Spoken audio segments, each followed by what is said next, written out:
Assalamualaikum warahmatullahi wabarakatuh. Kami dari kelompok 8 akan mempresentasikan hasil diskusi kelompok kami tentang konsep penyakit paru obstruksi kronis yang beranggotakan saya sendiri, Murfiana, Mutmainah Monik Nandar, Nanda Kusuma, Nandita Arif Pandani, Nawal Ayu Askia.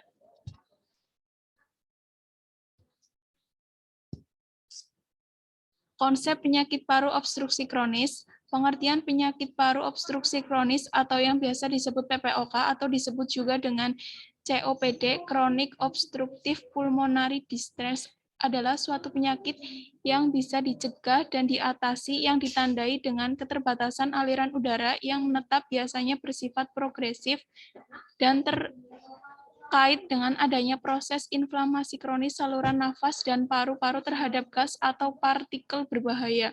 PPOK adalah suatu istilah yang sering digunakan untuk sekelompok penyakit paru yang berlangsung lama dan ditandai oleh peningkatan retensi terhadap aliran udara sebagai gambaran patofisiologi utama. Klasifikasi PPOK terhadap Global Initiative for Chronic Obstructive Lung Disease atau biasa disebut GOLD tahun 2014, PPOK diklasifikasikan berdasarkan derajat berikut: 1. Derajat kosong resiko. 2. Derajat 1 PPOK ringan. 3.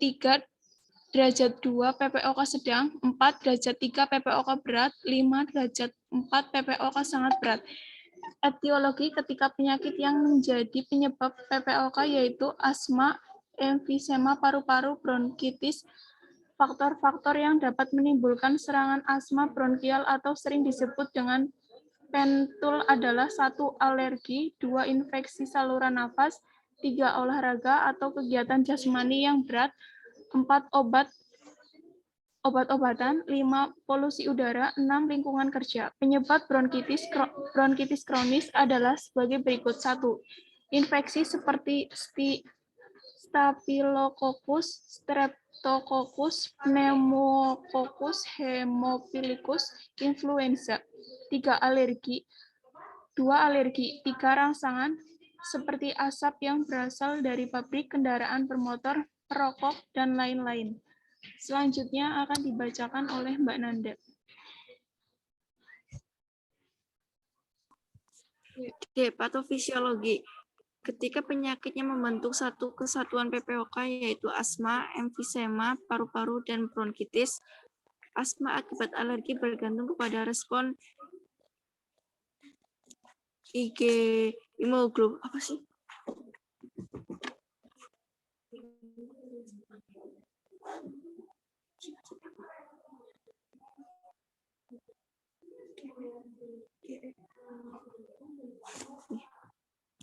Model.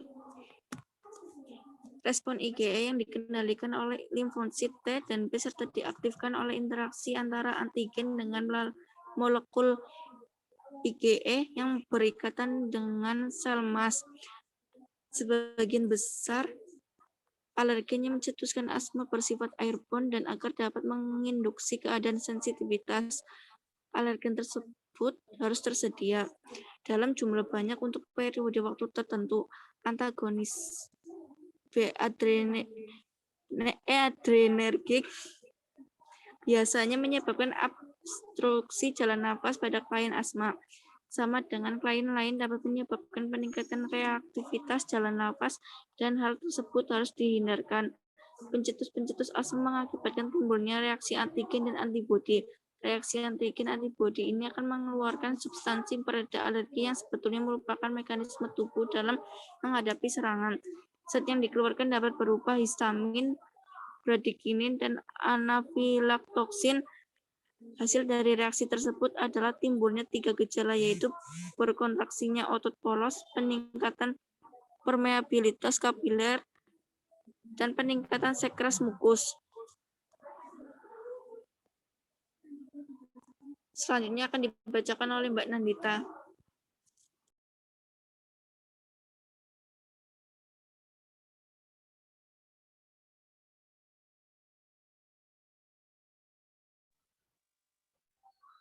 Bronkitis timbul akibat dari adanya paparan terhadap agen infeksi maupun non-infeksi, terutama rokok tembakau. Iritan akan memicu timbulnya respon inflamasi yang akan menyebabkan vasodilatasi, kongesti, edema, dan bronkospasme. Bronkitis lebih mempengaruhi jalan nafas kecil dan besar dibandingkan dengan alveoli. Oleh karena mucociliary defensi dari paru mengalami kerusakan, maka meningkatkan kecenderungan untuk terserang infeksi. Ketika infeksi timbul ke kelenjar mukus, akan menjadi hipertrofi dan hiperlaksia, sehingga produksi mukus dan akan meningkat. Dinding bronkia meradang dan menebal sampai 2 kali ketebalan normal dan mengganggu aliran udara. Mukus kental ini bersama-sama dengan produksi mukus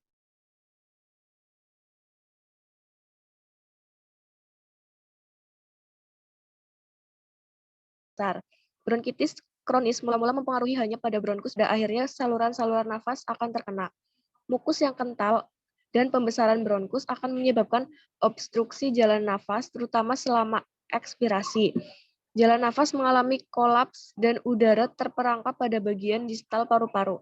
Obstruksi ini menyebabkan penurunan ventilasi alveolar, hipoksia, dan osidosis. Klien akan mengalami kekurangan oksigen atau kekurangan oksigen jaringan dan timbul rasio ventilasi perfusi abnormal, di mana terjadi penurunan PaCO2. Klien terlihat sianosis ketika mengalami kondisi ini.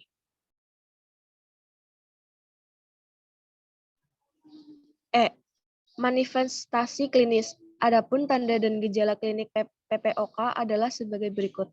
Yang pertama, smoker cough biasanya hanya diawali sepanjang pagi dan dingin, kemudian berkembang menjadi sepanjang tahun. Yang kedua, sputum. Biasanya banyak dan lengket berwarna kuning, hijau, atau kekuningan bila terjadi infeksi. Yang ketiga, dyspnea. Terjadi kesulitan ekspirasi pada saluran pernafasan. Gejala ini mungkin terjadi beberapa tahun sebelum, kemudian sesak nafas menjadi semakin nyata yang membuat pasien mencari bantuan medik. Sedangkan gejala pada eksaserbasi akut adalah yang pertama meningkatkan volume sputum, yang kedua perburukan pernafasan secara akut, yang ketiga dada terasa berat, yang keempat peningkatan purulensi sputum, yang kelima peningkatan kebutuhan bronkodilator, yang keenam lelah dan lesu, yang ketujuh penurunan toleransi terhadap gerakan fisik, cepat lelah dan terengah-engah.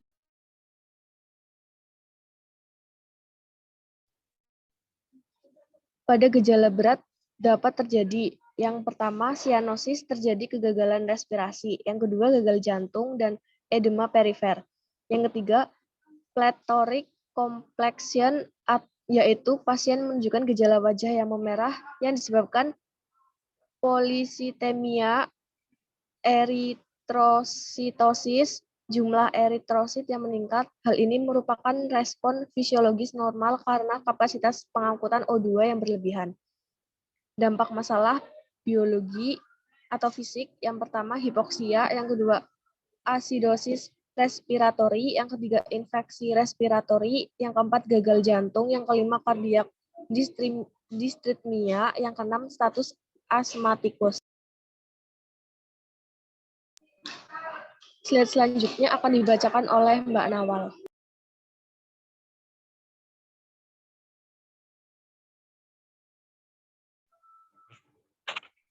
Psikologis.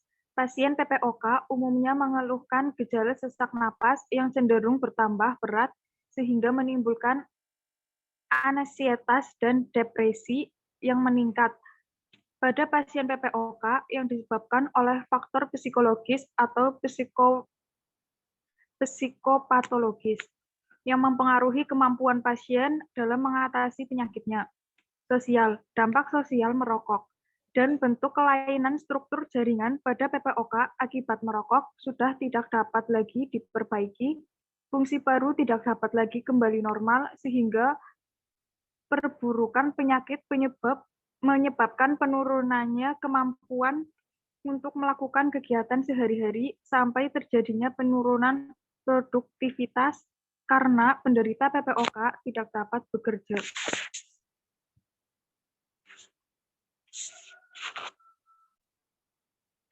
F. Penata laksanaan. Prinsip penata laksanaan PPOK diantaranya adalah sebagai berikut. 1. Berhenti merokok. 2. Mengatasi bronkospasme dengan obat-obat bronkodilator, aminopolin, dan adrenalin. 3. Pengobatan simptomatik. Lihat tanda dan gejala yang muncul. 4. Penanganan terhadap komplikasi-komplikasi yang timbul. 5. Pengobatan oksigen bagi yang memerlukan O2 harus diberikan dengan aliran lambat 1-3 liter atau per menit. 6. Mengatur posisi dan pola pernapasan untuk mengurangi jumlah udara yang terperangkap. 7. Memberi pengajaran tentang teknik-teknik relaksasi dan cara-cara menyimpan energi.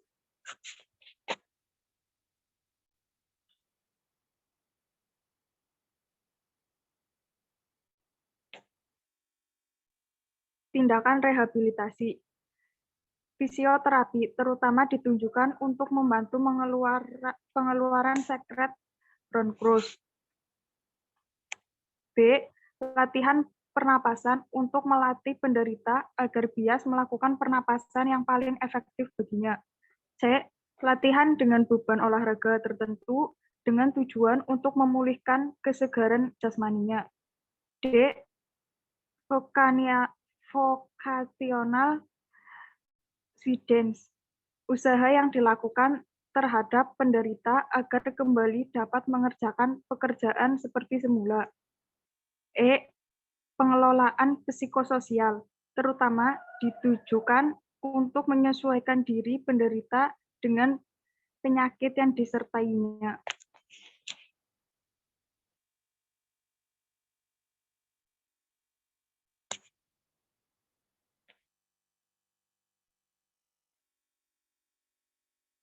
Slide selanjutnya akan dibacakan oleh Mbak Monik.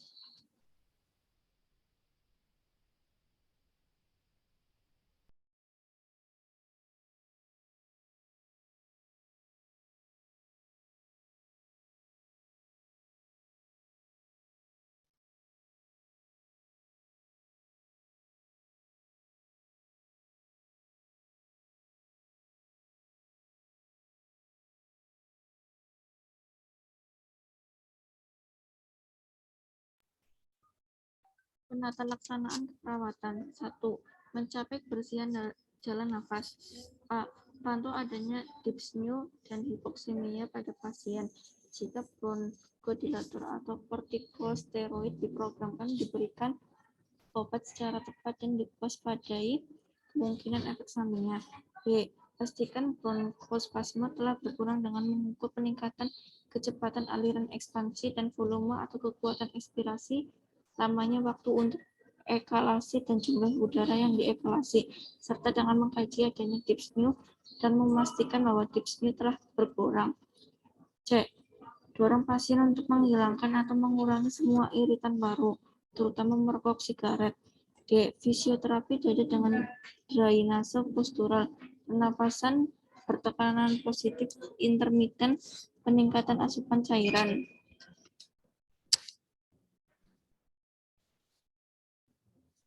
Dua, meningkatkan pola nafas. A. Latihan otot inspirasi dan latihan ulang pernapasan dapat membantu meningkatkan pola pernapasan. B. Latihan pernapasan diafragma dapat mengurangi kecepatan respirasi. 3. Memantau dan menangani komplikasi. A. Kaji pasien untuk mengetahui adanya komplikasi. B. Pantau perubahan kognitif, peningkatan dyspnea, tachypnea, dan takikardia. C. Pantau nilai oksimetri nadi dan diberikan oksigen sesuai kebutuhan. D. Ajarkan pasien dan keluarga mengenai tanda dan gejala infeksi atau komplikasi lain dan laporkan perubahan pada status fisik atau kognitif. Sekian presentasi dari kelompok kami. Terima kasih. Wassalamualaikum warahmatullahi wabarakatuh.